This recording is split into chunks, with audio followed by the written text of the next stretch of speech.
How do you feel playing a team like UAE, and what does that team require to be very competitive?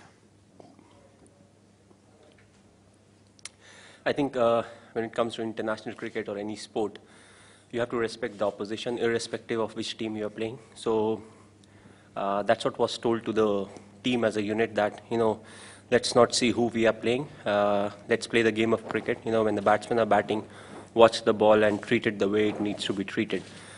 Because at the end of the day, every wicket that you take over here will be counted as a World Cup wicket, and every run that you score will be counted as a World Cup run. So, that was good enough motivation, to come over here and repeat the kind of performances or the way we executed in the past few games. So I think I was happy with the way, the individuals turned up and the way we played cricket today. Regardless of who you played tonight, good for Rohit to get some runs? Well, he was getting runs before he got injured. He has got, last couple of games he didn't get runs, but it's not like he's out of form. So it's good for every individual to get a bit of run, and also it was a good wicket, nothing similar to what we played during the tri-series. So overall it was good for everyone. Shikhar is getting runs, Rohit is amongst runs, then Virat. So overall it's looking good for us. Mahendra, is it a bit of irony that on the bounciest of pitches, a spinner takes the maximum wickets, or are you not surprised? No, I think Ash bowled really well.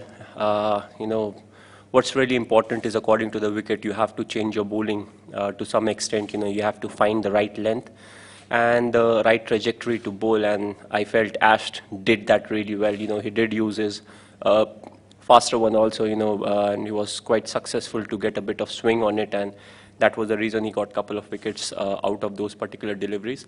But I felt his line and length was superb, and the pace at which he bowled. And also Jadeja got a bit of turn later on. I introduced him quite late. I wanted to go on with a few more overs of the fast bowler, but he bowled well. Whatever opportunity he got, he bowled well.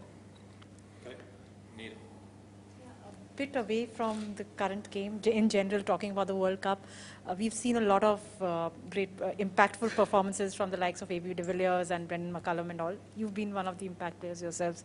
What does a captain do when a person like a Gale or a AB de Villiers is on a roll in the middle? How is it difficult, or how challenging it is to kind of then deal with that kind of innings on the ground? Well, frankly speaking, you can't do much, because if the individual is hitting sixes, you can't have fields for it.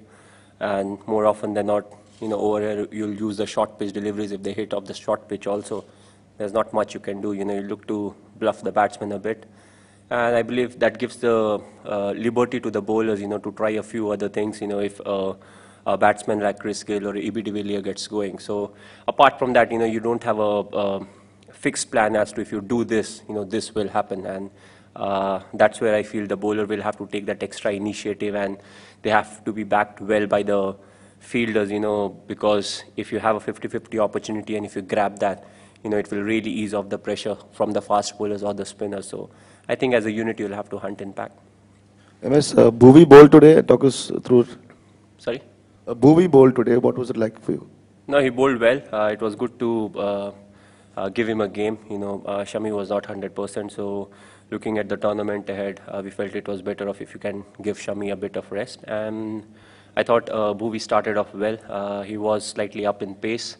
That's what it felt like from behind. So it's good to see the whole fast bowling unit, available for selection.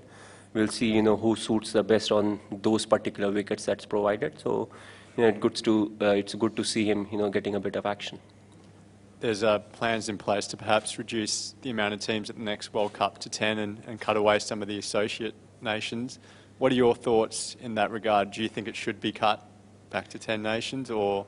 There's plenty of stuff on my table. Let the ICC decide. They should also do a bit of work. So, let them sit in the air-conditioned room and decide whether the associate nation needs to play in the World Cup or not, because that's what they come up with. So, the bunch of people will sit in a hall and they'll decide, whether or not it's good for cricket. MS, since the performance has been great, do you see yourself, since you have not got so much of batting time in the middle, do you see yourself promoting yourself up the order to No, get not some really. batting time? No, we'll stick to the format. Mahi, great performance by India, but the other team, I mean, which was crushed, an associate member country trying to come up. What would be your advice to countries like that? I mean, even when they lose by such heavy margins as they did today, what would be your advice to? I think if you see, it's a good exposure for them, and they are competing with the test nations because they have done really well in the associate tournaments, where the associate teams are there and they perform against each other. So, it's a graph. If you see Afghanistan or some of the other teams, you can see a bit of improvement in their game, every time when they come and play. So, you have to see that, overall that cricket is developing, as a sport, because what's very important is, you want cricket to be a global sport when it comes to participation. And what's more important is, rather than looking at it from a commercial point of view, what we have to make sure is, where there's existence of the sport, you have to make sure that it's, it keeps on increasing there. And at the same time, you look at some of the other countries, where there's prospect of playing cricket. So I feel overall it's a win-win situation. But what's most important is to make sure that if there's a bit of fire anywhere, you have to make sure it becomes a bushfire, as in terms of the intensity. So I think it's good, whatever we have seen of a lot of associate nations. There has been a lot of improvement in their cricket, but we'll have to, give them more opportunities, and we'll have to make sure that the infrastructure in those countries, they get better and better so that, more people can come and play cricket. MS, for about 3 months here in Australia, you couldn't almost buy a win, so to speak. No, you don't buy a win. but how have you achieved this transformation? What buttons did you guys press to get this turnaround? Well, I don't know whether to answer the buy aspect first, or because you have given yourself a nice thing to write, especially the Indian media with the buy question. But as I said, ICC tournament, when it comes to ICC tournaments, you have to raise your game as individuals and as team. And, there's no real secret magic to it.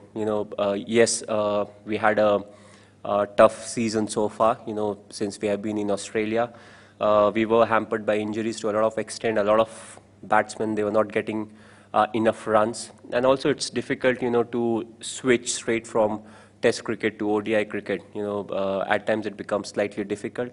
Not for individuals who play the similar sorts, where they play their normal shots and all of that. But overall, yes, we did find it difficult. But what has improved is the consistency in bowling and the way we are picking our shots.